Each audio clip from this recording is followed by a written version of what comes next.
تخيل تصحى في يوم تلاقي مراتك مرفوع عليها قضية بسبب قرض كبير ضمنت بيه أخوها من غير ما هي تقولك، ولما ترفض تدفع تتهم، يعني بيتهموك إن أنت ملكش أمان. السؤال هنا، أنت راجل عديم المسؤولية ولا حد بيحط حدود؟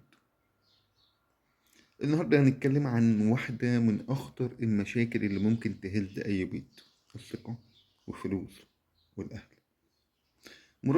المشكلة بتقول يعني مراتي راحت ضمنت أخوها في قرض بمبلغ كبير من ورايا، ولما مسددش طبعا البنك رجع عليه ورفع عليها قضية. ساعتها جت قالت لي اللي حصل وإنها ضمنت أخوها وعليها قضية دلوقتي. كان عايزاني أديها الفلوس، طبعا أنا رفضت وزعلت وسابت البيت. ولما البنك كسب القضية أبوها اتصرف ودفع الفلوس، ومش عاوزها، وهي مش عايزة لا هي ولا أبوها يرجعوا البيت، وبيقولوا لي إن هو ملوش أمان. إزاي أأمنك على بنتي وأنت سبتها وقت الزنقة؟ قلت له يعني بنتك وابنك يعملوا مصيبة ومطلوب مني أنا إني أنا اللي حاسب. واللي عرفته إنه طلب من أبوه فلوس وهو رفض يديله الفلوس.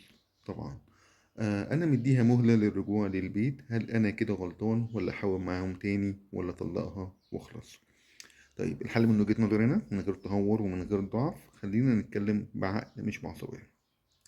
الموضوع مش في القرض نفسه، الموضوع في ثقة اتكسرت. الحل مش انك انت تدفع وتسكت ولا ان انت تطلق وتمشي. الحل ببساطة في 3 خطوات واضحة جدا. أول حاجة، اتكلموا لوحدكم من غير ما يبقى في حد قاعد معاكم، لا أبوها ولا أهلها ولا حد يحضر القعدة دي أصلا.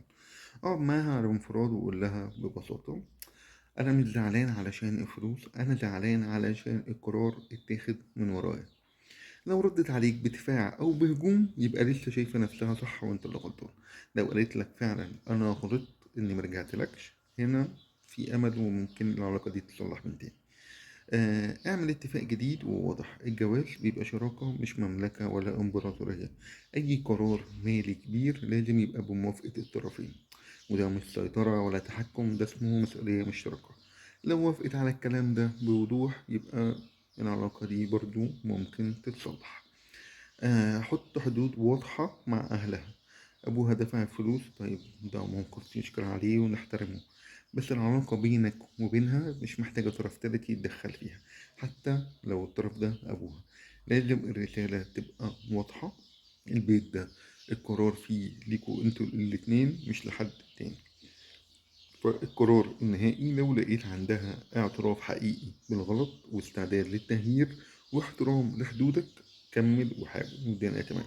لكن لو لقيت ان يبقى فيه انكار وتبرير وتحملك كل الغلطات، ضغط عاطفي علشان تحس بالذنب، ساعتها الطلاق مش هيبقى هروب، ده هيبقى حماية لنفسك. وفي الآخر يعني آخر حاجة، اللي يحبك بجد ما يحطكش قدام أمر واقع ويقولك اثبت إنك سند. السند الحقيقي بيتبني قبل الأزمة